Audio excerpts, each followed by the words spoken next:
Martin Dubé, imitateur, a plus de 100 voix à son actif. Autant d'hommes que de femmes. Quel est son secret? Pour le savoir, nous avons exposé leurs talents et ceux de Mac Lesguy aux outils scientifiques de nos spécialistes.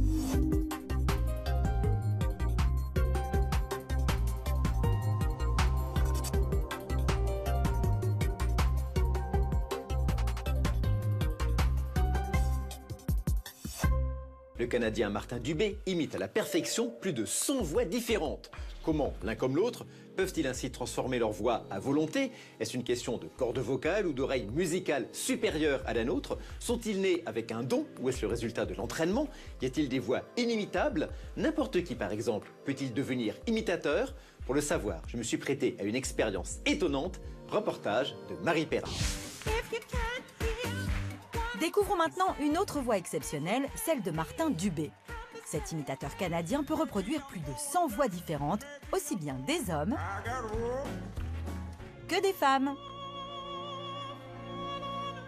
Comment cela est-il possible? Quels sont les secrets d'un imitateur? Une des caractéristiques principales des imitateurs, c'est leur capacité à décrypter, quand ils écoutent, les caractéristiques de langage ou les caractéristiques de chant et de hauteur des personnes qu'ils entendent. C'est-à-dire que s'il entend que la voix est un petit peu placée dans le nez, pour l'imiter, il va placer un petit peu sa voix dans le nez. S'il entend qu'il y a un peu d'air sur la voix, il va mettre un peu d'air sur la voix. Pour savoir comment les imitateurs utilisent leur outil vocal, Mac Lesguy a décidé de se mesurer à Martin Dubé. Il a rendez-vous avec Axel Rebel, chercheur à l'IRCAM. Ensemble, ils vont réaliser une expérience. Nous avons demandé à Mac et Martin d'imiter une voix reconnaissable entre mille. Il n'y a pas photo. Celle de notre célèbre spécialiste de la mode, Cristina Cordula. C'est pas un style. Qui des deux arrivera le mieux à imiter la star d'origine brésilienne? Bonjour ma chérie. Ma chérie, ma chérie, ma chérie, bonjour. Ma chérie, ma chérie, ma chérie, bonjour. Ma chérie, ma chérie, ma chérie, bonjour. Ah, j'essaie de monter d'un ton. Ma chérie, ma chérie, ma chérie, bonjour. Nos deux concurrents se sont enregistrés. Voyons maintenant ce que l'analyse de leur voix va révéler. Notre spécialiste a tout d'abord analysé la hauteur, c'est-à-dire la fréquence de la voix que l'on mesure en Hertz. Ici, on a analysé donc l'auteur de ta voix en rouge, de la voix de Christina en vert. D'accord. Et de la voix de Martin en bleu.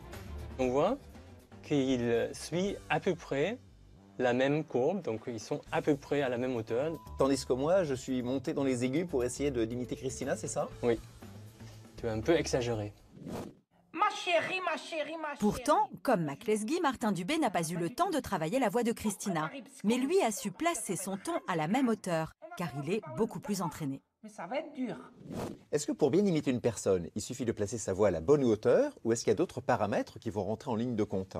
Il y a encore d'autres changements qu'il peut faire, donc positionner la langue et ouvrir la bouche un peu plus ou un peu moins pour essayer de positionner mieux les résonances. Tu verras, ça sera le havre de vêtements. Deuxième information, les imitateurs jouent avec leur conduit vocal et le modifient pour faire résonner leur voix différemment, afin de se rapprocher au plus près de la voix imitée.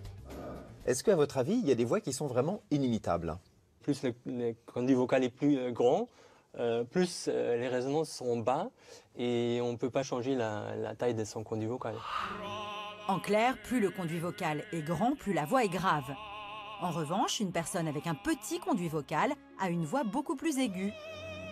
C'est pour cela qu'un homme peut facilement imiter une femme, alors que le contraire est beaucoup plus difficile.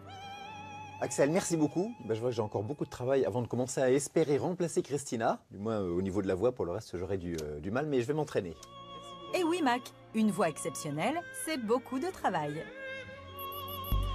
Eugène M6, c'est fini pour ce soir. On se retrouve dimanche prochain. Passez une très bonne soirée sur M6, évidemment. Au revoir.